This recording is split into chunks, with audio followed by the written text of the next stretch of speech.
Guys, আজকে আপনাদের সাথে শেয়ার করতে যাচ্ছি হেভি মজার একটি ভর্তা রেসিপি। এখানে আমি ফ্রাই প্যানে তেল গরম করে তাতে দিয়ে দিচ্ছি কারকলটাকে আমি ভালো করে ধুয়ে মাঝখান থেকে ফেলে নিয়েছি, কেটে নিয়েছি এবং কয়েকটা আলু দিয়েছি এরকম পিস করে কেটে, আর একটা বেগুন দিয়েছি। এরপরে দিয়ে দিলাম এক পিস মাছ, সাথে দিয়েছি কয়েকটি কাঁচামরিচ আর কিছুটা পেঁয়াজ কুচি, আর উপর থেকে এভাবে কিছুটা হলুদ ছড়িয়ে দিয়েছি। এরপরে দিয়ে দিচ্ছি সরিষার তেল, দিয়ে ভালো করে ভেজে নিতে হবে। এই সময় চুলার আঁচটা মিডিয়াম করে রেখেছি যেন আস্তে আস্তে করে এই বেগুন কারকল যেহেতু একটু শক্ত, তো কারকলের ভিতরে যেন ভালো করে সিদ্ধ হয়, তার জন্য আমি আস্তে আস্তে জাল করে নিচ্ছি এবং উপর থেকে একটি ঢাকনা দিয়ে আমি ঢেকে দিয়েছি যাতে ভালো করে সিদ্ধ হয়।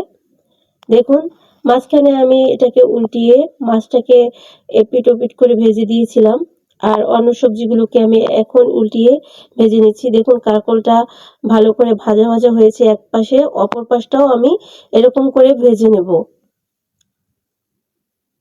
আলুটাও ভাজা হয়ে গেছে, মাছটা আগে ভাজা হয়ে গেছে, তাই মাছটাকে তুলে নিচ্ছি। মাছটাকে তুলে নিয়ে আমি এখন রেখে দিচ্ছি।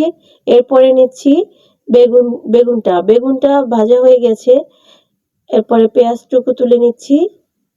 কিছুটা পেঁয়াজ দিয়েছিলাম, আপনারা চাইলে পেঁয়াজ আরো পরিমাণে অ্যাড করে নিতে পারেন। এবারে আমি কয়েকটি শুকনো মরিচ ভেজে নিচ্ছি, ভাজা হয়ে গেলে তুলে নেব। আর এখন আমি এখানে কারকলটা দেখুন কত সুন্দর করে ভাজা হয়েছে, ভিতরে ভালো করে সিদ্ধ হয়েছে। এখন কারকলটাকে হাত দিয়ে এভাবে মেশ করে নিচ্ছি কিছুটা। তারপরে নিচ্ছি মাছটাকে আমি কাটা ছাড়িয়ে নিয়েছি। এরপরে বেগুন আলু সবগুলো উপকরণ এভাবে আমি মেশ করে নিচ্ছি হাত দিয়ে। মেশ করে নেওয়ার পরে আমি এটাকে আরেকটু ভালো করে মাখিয়ে নিচ্ছি। বেগুনের খোসাটাকে উপর থেকে ছাড়িয়ে নিলাম।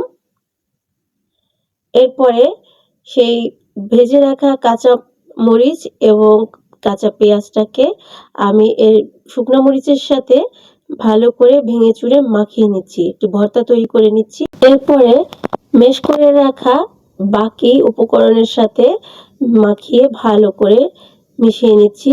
দিয়ে দিলাম একটু সরিষার তেল।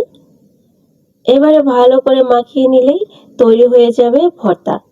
এই ভর্তাটি আপনার কেমন লাগলো আমাকে অবশ্যই কমেন্ট করে জানাবেন। এবারে উপর থেকে কিছু ধনিয়া পাতা কুচি ছড়িয়ে দিন, তাহলে দেখবেন আরো সুন্দর একটি ঘ্রাণ আসবে। এরপরে আমি পরিবেশন করে নিয়েছি। দেখুন, দেখতে কতটা লোভনীয় হয়েছে।